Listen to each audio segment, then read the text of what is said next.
పల్నాడు జిల్లా గురజాల నియోజకవర్గంలో ఎన్టీఆర్ భరోసా పింఛన్ల పంపిణీ కార్యక్రమం చేపట్టారు. ఈ సందర్భంగా ఎమ్మెల్యే ఎరపతినేని శ్రీనివాసరావు మాట్లాడుతూ ప్రజలకు నూతన సంవత్సర శుభాకాంక్షలు తెలిపారు. రాష్ట్ర వ్యాప్తంగా ఒక రోజు ముందుగా డిసెంబర్ 31వ తేదీన ఎన్టీఆర్ భరోసా పింఛన్ల పంపిణీ చేస్తున్నామని ఆయన అన్నారు. ప్రజలకు మేలు చేయడానికే తమ ప్రభుత్వం ఉందని ఎమ్మెల్యే చెప్పారు. ఇప్పటికే గురజాల నియోజకవర్గం 70% పింఛన్లను పంపిణీ చేసినట్లు ఆయన తెలిపారు.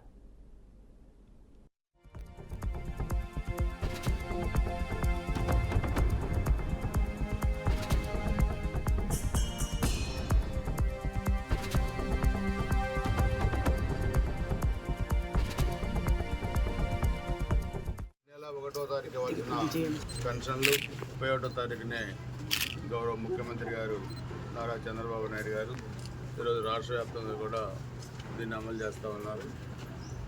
ఎందుకంటే కొంత కొత్త సంవత్సరం అధికారులు కానీ ప్రజాప్రతినిధులు అదేవిధంగా పౌరులందరూ కూడా కొత్త సంవత్సరం మరి వేడుకల్లో కానీ లేకపోతే కొత్త సంవత్సరం ఆరంభంలో స్వాగతం పలుకుతూ అనేక కార్యక్రమాల్లో కూడా పాల్గొంటారు. సో ఎన్నికల ముందు ఇచ్చిన హామీల్లో భాగంగా మరి పెన్షన్ని 3,000 నుంచి 4,000 చేయటం, అంతకుముందు కూడా 2019 ఎన్నికల్లో వైఎస్ఆర్సీపీ జగన్మోహన్ రెడ్డి అప్పుడు దాకా 2,000 రూపాయలు పెన్షన్ 3,000 చేస్తా అని ఒకసారి కాకుండా ప్రతి సంవత్సరం పెంచుకుంటూ వచ్చారు. అదేవిధంగా 14లో చంద్రబాబు నాయుడు గారు ముఖ్యమంత్రి అయ్యేసరికి రాష్ట్ర విభజన టైంలో 200 రూపాయల పెన్షన్ అంటే దాన్ని 1,000 రూపాయలు అక్కడ నుంచి 2,000 రూపాయలు కూడా చేయడం జరిగింది. సో ఈరోజు ఎన్నికల హామీ నెరవేర్చే దాంట్లో ఈ ప్రభుత్వం ఎన్డీఏ ప్రభుత్వం చిత్తశుద్ధితో పనిచేస్తూ ఉంది.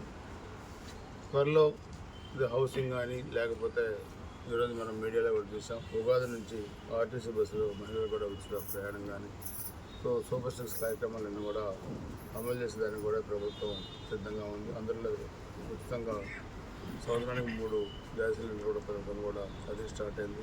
ప్రతి నెల 1వ తారీఖు ఇవ్వాల్సిన పెన్షన్